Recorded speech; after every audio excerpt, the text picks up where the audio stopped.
வந்து தமிழ்நாட்டை ஒரு பரபரப்பாக்குது. ஒரு பெண்ணா நீங்க அதை வந்து எப்படி அந்த சார் வழக்கை இது பார்க்குறீங்க இப்போ ப்ளஸ் அட்மினிஸ்ட்ரேட்டிவ் ரிலேட்டடாக பேசுவோம் சார்.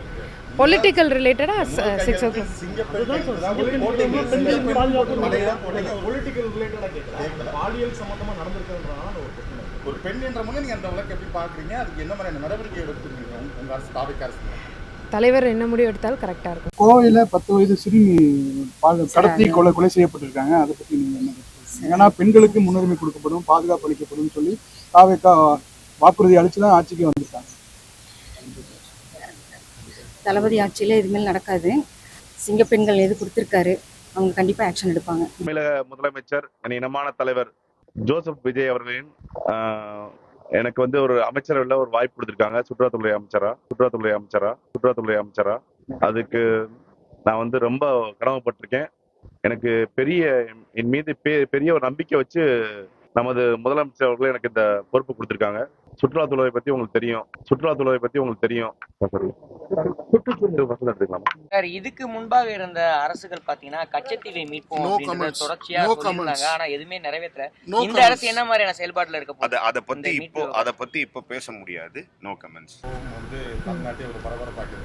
ஒரு பெண்ணா நீங்க அதை வந்து எப்படி அந்த வழக்கை சார் இது பார்க்குறீங்க இப்போ ப்ளஸ் அட்மினிஸ்ட்ரேட்டிவ் ரிலேட்டடாக பேசுவோம் சார். பொலிட்டிக்கல் ரிலேட்டடாக 6 o'clock. சிங்கப்பெண் அதுதான் சார், என்பதா ஒரு சிங்கப்பெண் போட்டிங்க. பெண்கள் பாதுகாப்பு படையெல்லாம் போட்டீங்க. பொலிட்டிக்கல் ரிலேட்டடா கேட்கல. பாலியல் சம்பந்தமா நடந்திருக்கிறதுனால ஒரு பிரச்சனை இருக்கு. ஒரு பெண் என்ற முறை நீங்க அந்த வழக்கை எப்படி பார்க்குறீங்க? அதுக்கு என்ன மாதிரியான நடவடிக்கை எடுத்துருக்கீங்க உங்க அரசு தாவேக்கா அரசு? தலைவர் என்ன முடிவு எடுத்தாலும் கரெக்டாக இருக்கும். கோவையில் 10 வயது சிறுமி கடத்தி கொலை செய்யப்பட்டிருக்காங்க. அதை பற்றி நீங்கள் என்ன கருத்து? ஏன்னா பெண்களுக்கு முன்னுரிமை கொடுக்கப்படும், பாதுகாப்பு அளிக்கப்படும் சொல்லி தாவேக்கா வாக்குறுதி அளித்து தான் ஆட்சிக்கு வந்துட்டாங்க. தளபதி ஆட்சியில் இதுமாரி நடக்காது. சிங்கப்பெண்கள் எது கொடுத்துருக்காரு, அவங்க கண்டிப்பாக ஆக்ஷன் எடுப்பாங்க. தமிழக முதலமைச்சர் என் இனமான தலைவர் ஜோசப் விஜய் அவர்களின் எனக்கு வந்து ஒரு அமைச்சரவையில் ஒரு வாய்ப்பு கொடுத்துருக்காங்க. சுற்றுலாத்துறை அமைச்சரா அதுக்கு நான் வந்து ரொம்ப கடமைப்பட்டிருக்கேன். எனக்கு என் மீது பெரிய ஒரு நம்பிக்கை வச்சு நமது முதலமைச்சர் அவர்கள் எனக்கு இந்த பொறுப்பு கொடுத்துருக்காங்க. சுற்றுலாத்துறை பத்தி உங்களுக்கு தெரியும்.